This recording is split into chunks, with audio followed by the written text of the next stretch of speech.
Surat Arizona Zalzala is the 99th surah of the Quran, composed of 8 verses. Though it is usually classified as a Medinan surah, the period under which the surah was revealed is not unanimously agreed upon by Quranic exegetes. Summary: the surah begins by describing how on the Day of Judgment, the earth will give off a terrible earthquake and throw up her burdens. Through the inspiration of God, the earth will bear witness to the actions of men it has witnessed. According to Michael Sells, the earth opening up and bearing forth her secrets in this surah is indicative of a birth metaphor. The earth al-Ard in the feminine gender bears forth of how her Lord revealed the final secret to her. Human beings will then realize that the moment of accountability has arrived. This meticulous accountability will reflect good and evil deeds that might have seemed insignificant at the time. The 2 concluding verses state that all men will be sorted out into groups according to their deeds,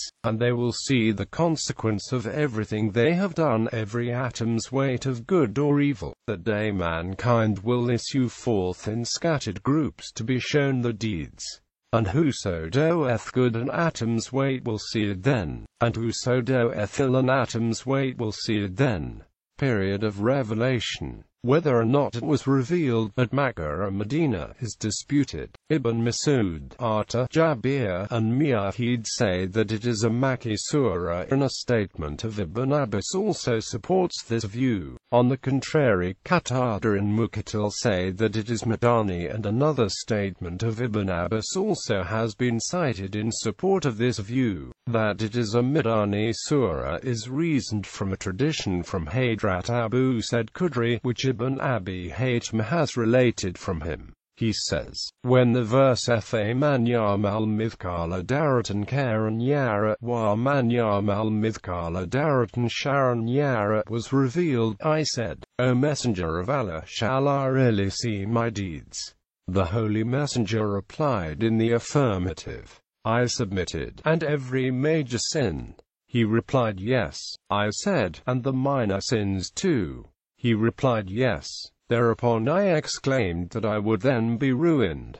The Holy Prophet said, Rejoice, O Abu Sa'id, for each good act will be equal to 10 good acts like it. The basis of the argument for this surah as being Madani is that Hadrat Abu Sa'id Khudri was an inhabitant of Medina and reached maturity after the Battle of Uhud. Therefore, if this surah was revealed in his presence, as is apparent from his statement, it must be a Madani surah. However, the practice that the companions and their immediate successors followed in respect of the occasion of the revelation of the verses and surahs has already been explained in the introduction to Surah Ad-Dar above. Therefore, a companion saying that a verse was sent down on this of that particular occasion is no proof that it was sent down on that very occasion. It may well be that after coming of age, when Hadrat Abu Sa'id heard this surah for the first time from the Holy Prophet, terrified by its last portion, he might have asked the Holy Prophet the questions which we have cited above, and he might have narrated the incident, saying that when this verse was revealed he put this and this question to the Holy Prophet. In the absence of this tradition, every reader who reads the Quran with understandings will feel that it is a Makki surah.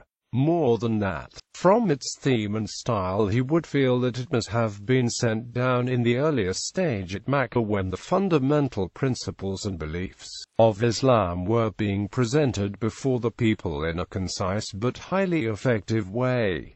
Theme and subject matter. Its theme is the second life after death and presentation in it before man of the full record of the deeds done by him in the world. In the first 3 sentences it has been told briefly how the second life after death will take place and how confounding it will be for man. In the next 2 sentences it has been said that this very earth on which man has lived and performed all kinds of deeds thoughtlessly, and about which he never could fancy that this lifeless thing would at some time in the future bear witness to his deeds, will speak out on the day by Allah's command and will state state in respect of each individual person what act he had committed at a particular time and place. Then, it has been said that men on that day, rising from the graves, will come out in the varied groups from all corners of the earth, to be shown the deeds and works, and the presentation of the deeds will be so complete and detailed that not an atom's weight of any good or evil act will be left unnoticed or hidden from his eyes.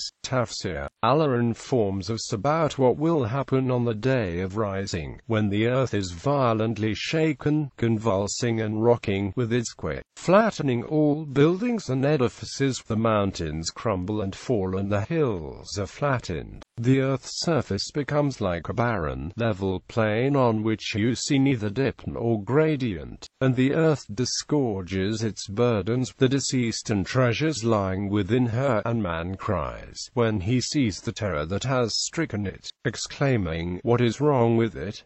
What has happened?" On the day the earth will recount its news, bearing witness against man for the good and evil he wrought on its surface. The earth is one of the witnesses that will be brought forward on the day of rising to testify for or against man. All what's hidden will be exposed. That is because your Lord had inspired her, ordered her to relate what was done on her surface, and she will not disobey his command. That day, man will come forward to the standing of the day of rising for Allah to judge them in scattered groups, broken, disparate bands, to be shown the deeds, that Allah may show them what they worked of good and evil, and that he may show them his recompense. Whoever does an atom's weight of good will see it, and whoever does an atom's weight of evil will see it. This holds true for any good and any evil that was worked. If a person will see even an atom's weight and, moreover, be recompensed for it, then for sure he will see anything greater as well. Allah says, on the day that each self finds the good it did, and the evil it did, present there in front of it, it will wish there were an age between it and then. Allah advises you to beware of him. Allah is ever gentle with his slaves. Quote, there are other chapters of the Holy Quran describing this. When the sun is folded and loses its light, and the stars fall, and the mountains disintegrate, and when the seas are ignited, and the souls are rejoined with the bodies, when the sky cracks, and the planets scatter, and the seas explode, and the graves are overturned,